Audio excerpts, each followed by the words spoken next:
Hello, everybody. We're back, and we've got a very special episode as we have my dear friend Walter Matthau on the line. No, we've got Matthew Walters on line one. Walter Matthau died like years ago. What? What? Well, this is indeed disappointing, as I had a lot of really in-depth, odd couple questions ready to go. Matthew's got a good topic. He wants to talk about how the First Amendment applies to separation of church and state in the workplace.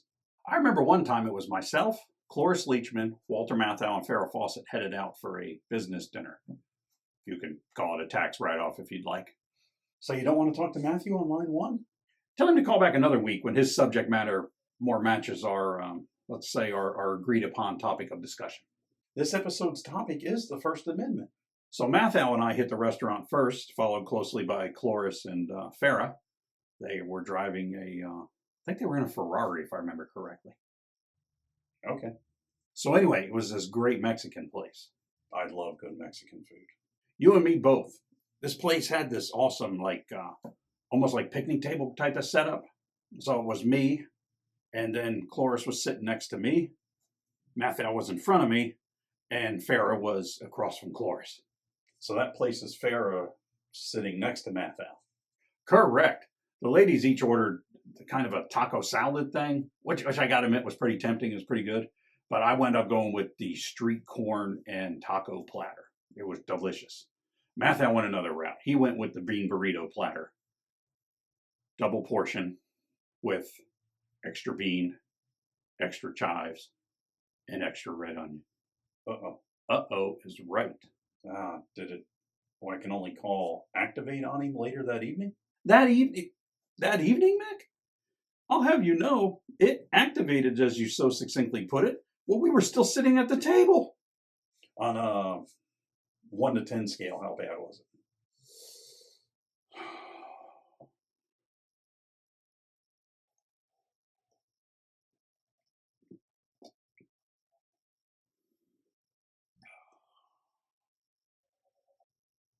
I haven't thought about this in years, Mick. I try to block out trauma if I can.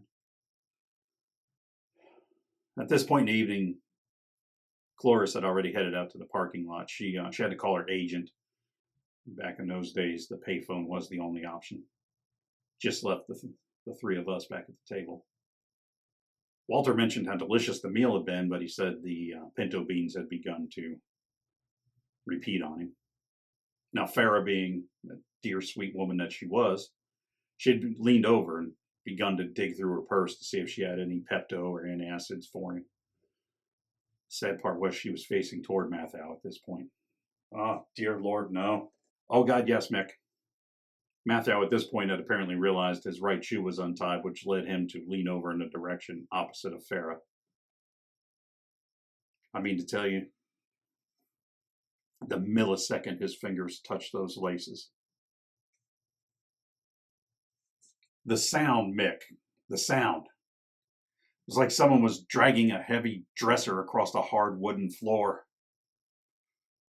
Plus the audible moisture. Did you know moisture can be audible, Mick? It can be audible. But it was really, really less about what it sounded like than the volume of it. The volume, I tell you. Volume? Loudness on a level I've never heard. And I've seen Motorhead and AC/DC play live. It was horrendous. The silverware on the table was rattling. My seat was vibrating.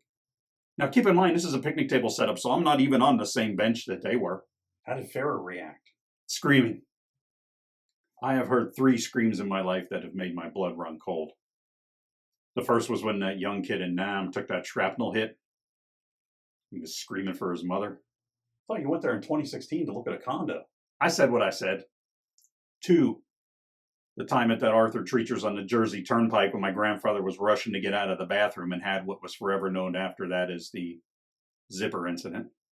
And 3, that day in that restaurant. And I heard Farrah scream, "My hair, dear God, it's in my hair." Followed closely by, "My eyes, it burns, I can't see." Then it was followed by, Dear sweet Mary and Joseph, I can taste it. I can taste it. That's a long sentence, man. Did she really say that while the flatulent was occurring? Have you ever had something happen to you within your presence that while it's happening, your brain actually conveys the message to you that, dear God, this has been going on for a long time? Yeah. This was like that, only longer. It had drawn everyone's attention at that point. How could it not? Farrah's hair was still blowing like she was flying a biplane, barnstorming around the country in the 1920s. And at this point, just to add to the terror, Walter had begun to narrate it for us. Wait, what do you mean narration? He went on and on. Oh, goodness me, I'm sorry, Miss Faucet. Why does it have to be one of those sharp ones? I'm older now. I don't have the rectal strength to shut it off. So much was said. So much was said. Then it was over. There was silence. And then we heard the crying. Farrah was crying? Some poor waitress on her first shift. You can't train for this. You can't prepare someone for this. Poor girl. What happened next? Cloris came running back in at this point, and she had heard it from the parking lot payphone. She actually thought one of the pressure cookers had failed. Man, that just sounds like you're exaggerating. It broke the fabric of space and time. When we got back in my car to leave, I started it. My clock was slow by 2 minutes. I know it was on time when we got there. Anyway, was Farrah okay? In time, physically, yes, I believe she was fine. Short term, she had to deal with a nasty bout of conjunctivitis, several washings of her hair. I heard from her agent she burned the clothes that she had worn that day. And through a friend of a friend, someone who was running in Lee Majors' circle, he said she would wake up screaming in the middle of the night that it was in her hair. It was in her hair. And on that note, let's wrap her up. That's all for this episode. Next week, we're going to have the guy who launders the San Diego Chickens uniform calling in. Won't you join us?